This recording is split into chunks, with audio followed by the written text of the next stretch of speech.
আসসালামু আলাইকুম সবাইকে। এই যে ছোট্ট সুন্দর ছাদ বাগানটা দেখতে পাচ্ছ, এটা আমার মায়ের ভীষণ শখের ছাদ বাগান।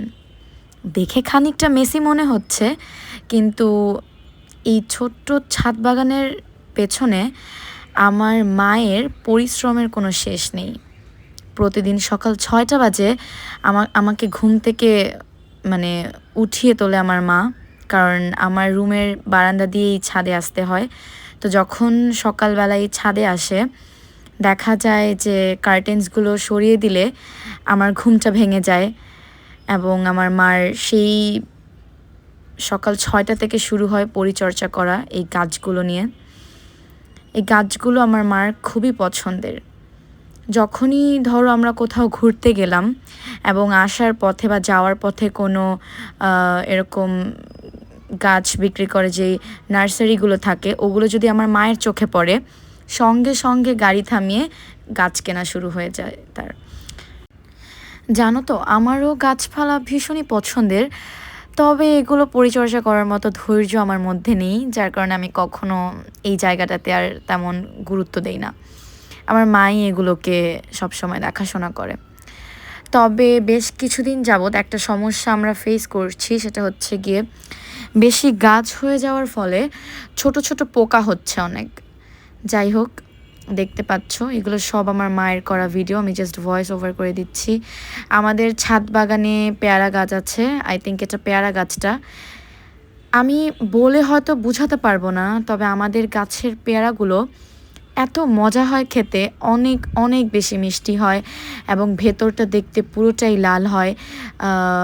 নেক্সট কোনো সময় যদি আমরা এরকম গাছে পেয়ারা ধরে, আমরা তোমাদেরকে দেখাবো না।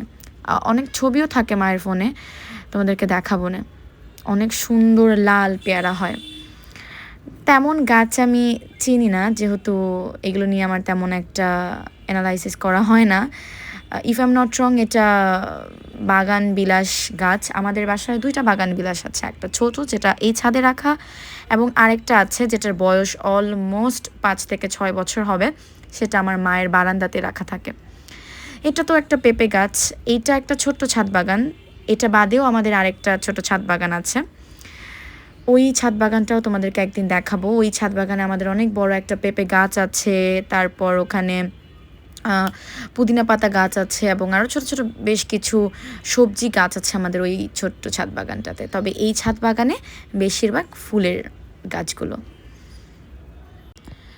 মোটামুটি আমার মায়ের বাগানের সবগুলো গাছেই খুব সুন্দর ফুল ফল হয়, তবে এই গাছটাতে জানি না কেন এখনও ফল ধরছে না।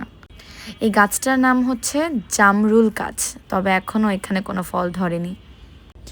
এই যে গাছটা দেখতে পাচ্ছ, ওই গাছটা ছিল, গাছটার নাম হচ্ছে অরবরই।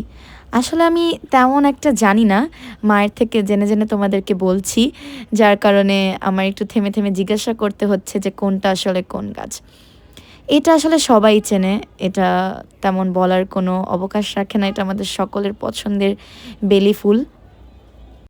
আর এই যে দেখতে পাচ্ছ, এটা হচ্ছে বিলাতি সফেদা।